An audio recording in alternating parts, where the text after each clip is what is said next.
জেলুয়া বেটা জিকার করলে বা ইমামে আবু হানিফা জেলার ভিতরে তোমার এত নির্যাতন করা হয়, এত কষ্ট দেওয়া হলো, হোসাইন তুমি সবচাইতে বেশি কোন দিন জমিনের মধ্যে কষ্ট পাই নাই? ইমামে আবু হানিফা তার নোমানে পাবেন ও জেলার জালিম হল, তোমরা আমার জেলার মধ্যে বন্দী করিয়া যত নির্যাতন করছো কুরবানি পর্যন্ত দিছ না, এতে আমার কোনো দুঃখ নাই, আমার কোনো জমিনের মধ্যে কোনো কষ্ট নাই। মগর যেই দিন আমার মা জনমের সামনা খানো আনিয়া জেলের গেইটের সামনে রাখি আমার যখন আমার মার সামনে নির্যাতন করেছ, আমি ইমামে আবু হানিফায় বড় জবর কষ্ট পাইছি, বড় দুঃখ লাগছে।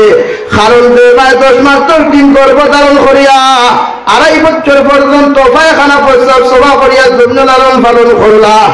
যে ভাই আমি যত সময় পর্যন্ত বুঝদার হয়েছি না, ইনকাম করতে বলা হয়েছি না, রুজি করতে বলা হয়েছি না, আবার মায়ের নিজরে না খাবাইয়া নিজে পর্যন্ত খাইলা না। ও মায়ের সামনে যখন তোমরা আমার নির্যাতন করছো, জমিনের মধ্যে কষ্ট দিছ, ও দিন কান্দা আমার সবচেয়ে বেশি কষ্ট লাগছে। তবে হ্যাঁ, আমার মা এমন এক মা, আমার মা এমন এক মা জানে আল্লাহ এত দৈর্ঘ্য বিষয়। এর বাদেও বলছেন, ও ইমাম আবু হানিফা, ও নুমান বিন সাবেক, আমি তোমার মা হইয়া তোমার যত নির্যাতন করুক, যত কষ্ট দেখুয়া, তুমি দিনটাকে 1 ইঞ্চি বরাবর পিছিয়ে দিয়ে যাইও না। হও সুবহানাল্লাহ, আর জোরে করে হও সুবহানাল্লাহ। ওটার নাম তো ইমান, ওটার নাম তো পাওয়া, ওটার নাম তো জজ্বা। আমরা যেটা ইমান বইয়া ঘুরি পুলিশের ডান্ডায় ওটা বলেছি, পুলিশের ডান্ডায় মাথার থাকি টুকি মুখে টোয়াই যায়, পুলিশের ডান্ডায় পাঞ্জাবিটা কি শার্ট আই যায়, ওটা ইমান লইয়া আমরা ঘুরিয়া মাথা সারা দিই। করোনার সময় মানুষ মসজিদ বাদ দিল যে পুলিশে গেছে নামাজ পড়িতে না, ও বাদ দিয়ে খুশি নাই, নামাজ না পড়ার অবস্থা পাইনিস না। এবার প্রায় মুসলমানের কোনো দোয়া হল কিবা করোনা খানটা আই যায়, আইলে আমরা নামাজ পড়া বাদ দিই না রে ভাই, এটা করিও না। নমাজও যে শান্তি আছে, যে মজা আছে, নমাজও যে শান্তি আছে, যে মজা আছে, তিলাওয়াতও যে শান্তি আছে, যে মজা আছে, পৃথিবীর সবচাইতে দামি খাবারও অত মজা পাওয়া যায় না, ঠিক কি না যায়? মজা রহমান রাহিম সুবহান রাব্বিয়াল আ'লা ডাক দিতে মজা লাগে না? শুনো যাও না।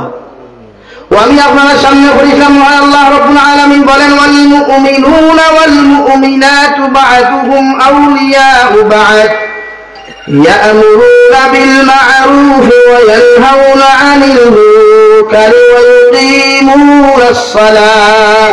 রব্বুল আলামিন বলেন, একজন মুমিন আর একজন মুমিনের ভাই, একজন মুমিন আর একজন মুমিনের বন্ধুর ভাই, একজন মুমিন আর একজন মুমিনের ভাই। একজন মুমিন কেমনে তোমার ভাই আর একজন মুমিন যখন জমিনের মধ্যে বিপদ করব, তুমি মুমিনের দায়িত্ব হলো তার সর্বপ্রথম তার হাত, তোমার হাত দ্বারা সাহায্য করা। যদি হাত দিয়ে তোমার শক্তি দ্বারা ক্যাপাসিটি না থাকে, তোমার সম্পদ দিয়ে অন্য মুমিনদের তুমি সাহায্য করো। যদি সম্পদ দ্বারা তুমি সাহায্য করার কোনো ক্যাপাসিটি না থাকে ভাই, আল্লাহর নবী মুহাম্মদুর রাসূলুল্লাহ সাল্লাল্লাহু তাআলা আলাইহি ওয়াসাল্লাম ফরমায়, তুমি মুমিনে কমসে কম 2টা রাকাত নফল নামাজ পড়িয়া আল্লাহর কুদরতের কদম সিজদা করিয়া কও, আল্লাহ ফিলিস্তিনের মুসলমান বড় বিপদ আছে, পৃথিবীর কোনায় কোনায় লক্ষ লক্ষ মুসলমান সকল বিপদের মধ্যে জর্জরিত হয়ে দয়াল, আমি মুমিনের ক্যাপাসিটি নাই, টাকা দ্বারা সাহায্য করতাম, শক্তি দ্বারা সাহায্য করতাম দয়াল, মগর সামান্য ক্যাপাসিটি দিয়ে দোয়া করতাম। ও তোমার কুদরতের কদম বইয়া সিজদা দিয়া তোমার কাছে আমি দোয়া করিয়া দয়াল, পৃথিবীর সারা মুসলমানদের তুমি বিপদ থেকে হেফাজত খান্তা করো। কে জানে ও দোয়া খান্তা যদি আমার আল্লাহ কবুল করিয়া নে, ও দোয়ার উসিলা পৃথিবীর সারা মুসলমানদের আল্লাহ মাফ করিয়া দিবা। সুবহানাল্লাহ।